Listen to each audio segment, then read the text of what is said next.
देखो नेक्स्ट जो physical reforms था, फिजिकल रिफॉर्म्स में मेजर रिफॉर्म्स किया था। फिजिकल रिफॉर्म्स का जो मेजर रिफॉर्म्स था, वो मेजर रिफॉर्म्स क्या था? फर्स्ट था नंबर 1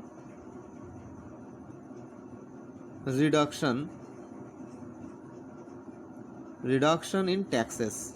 नंबर 1 क्या था? Reduction in taxes. तो रिडक्शन इन टैक्सेस क्या है? रिडक्शन इन टैक्सेस मीन्स जो आपका इनकम टैक्स है। Reduction in tax means income tax. तो इनकम टैक्स किसके ऊपर आता है? बेसिकली इंडिविजुअल जो इनकम अर्न करता है उसके ऊपर, एंड अगर वो प्रॉफिट हो रहा है तो प्रॉफिट के ऊपर, जो जिसको हम लोग आइदर इनकम के ऊपर और प्रॉफिट के ऊपर। अगर इनकम के ऊपर होगा तो वो इंडिविजुअल होगा, इंडिविजुअल के इनकम, और अगर प्रॉफिट है तो वो कॉर्पोरेट में आ जाएगा, कॉर्पोरेट टैक्स। तो जो रिडक्शन इन टैक्सेस है, टैक्स को हमें रिडक्शन करना पड़ेगा। किस लिए रिडक्शन करना पड़ेगा? कि जो आम आदमी है या कॉर्पोरेट है उसको सेविंग्स उसका बढ़ जाए। सेविंग्स बढ़ेगा तो डेफिनेटली वो एक्स्ट्रा सेविंग्स वो इन्वेस्टमेंट करेंगे। ठीक है। तो फर्स्ट क्या है, हाई रेट ऑफ जो टैक्स था इंडिविजुअल के ऊपर एंड कॉर्पोरेट के ऊपर, इसको थोड़ा एवेशन करना पड़ेगा, टैक्स एवेशन करना पड़ेगा। ठीक है। टैक्स को हमें तरीके टैक्स एवेशन करना पड़ेगा, टैक्स एवेशन करना पड़ेगा। जो टैक्स हाई टैक्स रेट हमारा था वो हाई टैक्स को हमें एवेशन करना पड़ेगा। ठीक है। तो ये हाई टैक्स एवेशन किस लिए था? ये हाई टैक्स एवेशन इसलिए 1991 के बाद ये पॉलिसी धीरे धीरे लागू होना शुरू हो गया। ठीक है। 1991 के बाद कंटिन्यूअस रिडक्शन हुआ income tax and corporate tax के ऊपर। किस लिए? क्योंकि अगर ज़्यादा टैक्स इम्पोज करेंगे, इंडिविजुअल हो या कॉर्पोरेट हो, इसके ऊपर अगर ज़्यादा हम लोग टैक्स इम्पोज करेंगे तो सेविंग्स नहीं रहेगा, और अगर सेविंग्स नहीं होगा तो ये फर्दर इन्वेस्टमेंट कर नहीं पाएगा। सो 1991 में ये पॉलिसी लिया और धीरे धीरे ये लागू होना शुरू हो गया। इससे क्या हुआ? अगर मॉडरेट टैक्स हम अप्लाई करेंगे, अगर हम लोग मॉडरेट टैक्स अप्लाई करेंगे,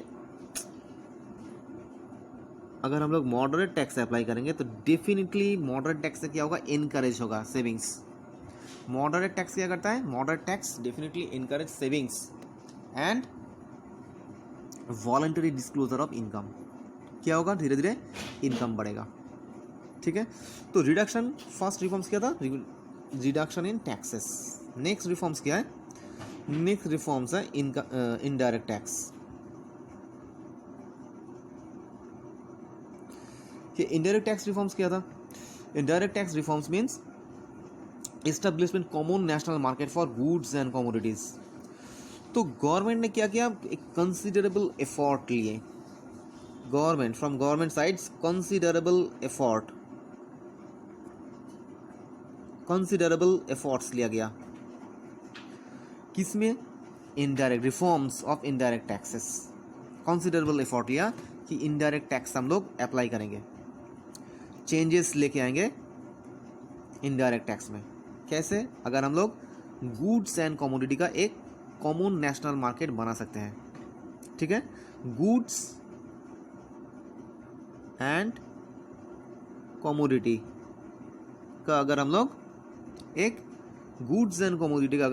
कॉमन नेशनल मार्केट बनाएंगे, तो वो कॉमन नेशनल मार्केट क्या होता है? जिस मार्केट में हम लोग एक पर्टिकुलर टैक्स इम्पोज कर सकते हैं, जैसे वैल्यू एडेड टैक्स हो, जीएसटी हो, ठीक है, सेंट्रल एक्साइज हो। ठीक है। एक कॉमन टैक्स हम लोग गुड्स एंड सर्विसेज के ऊपर या गुड्स एंड कमोडिटीज़ के ऊपर हम लोग अप्लाई कर सकते हैं। तो वो कहाँ पे कब पॉसिबल है? अगर हम लोग एक कॉमन नेशनल मार्केट बना सकते हैं। कॉमन नेशनल मार्केट मीन्स जहाँ पे एक एक स्टेट के में एक एक तरह का टैक्स ऐसा नहीं होगा, एक एक जगह में एक एक तरह का टैक्स ऐसा नहीं होगा। एक कॉमन नेशनल मार्केट, एक पर्टिकुलर मार्केट होगा जिस मार्केट में पर्टिकुलर टैक्स इम्पोज होगा, चाहे वो वैल्यू एडेड टैक्स हो, ठीक है, सेंट्रल एक्साइज हो, जीएसटी हो, जो भी हो, एक कॉमन टैक्स वहाँ पे इम्पोज होगा और मार्केट भी तुम्हारा कॉमन रहेगा। This the second reforms indirect tax में।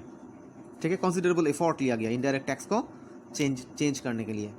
ठीक है। थर्ड क्या लिया? थर्ड लिया सिंप्लीफिकेशन प्रोसेस।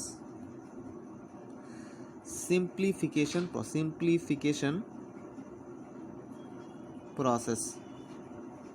तो ये सिंप्लीफिकेशन प्रोसेस क्या है, देखो पहले जो टैक्स था, जो टैक्स हम लोग भरते थे या टैक्स पेयर्स जो टैक्स पे करते थे वो थोड़ा कॉम्प्लिकेटेड था, बहुत सारे फॉर्म्स था, बहुत सारे प्रोसीड्यूर्स था, बहुत सारे वहाँ पे क्राइटेरिया था जो फिलअप करना पड़ता था।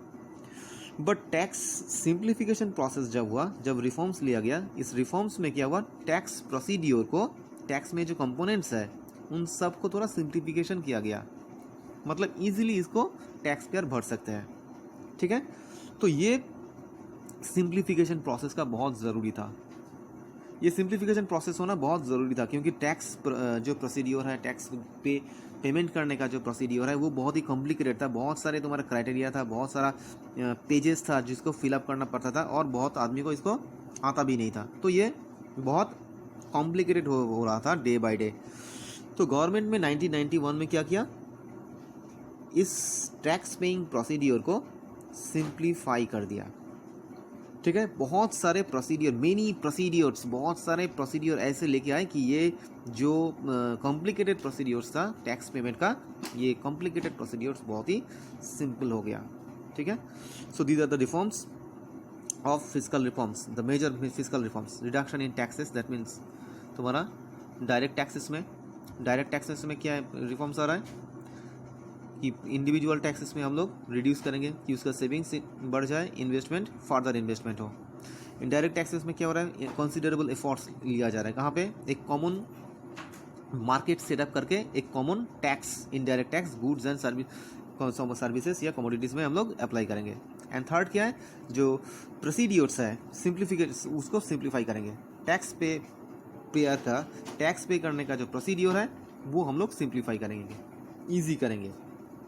ठीक है, next video we will discuss trade foreign exchange reforms.